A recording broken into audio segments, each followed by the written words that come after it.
Sa totoo lang, mas masarap pag-usapan yung mga pangarap sa buhay kaysa buhay ng ibang tao.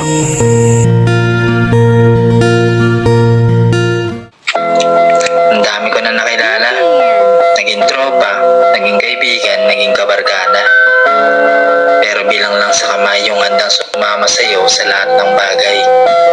Yung iba talaga, sasama lang pag masaya at makulay ang buhay. Pero pag madilim na, asahan mong tunay lang ang may iwan.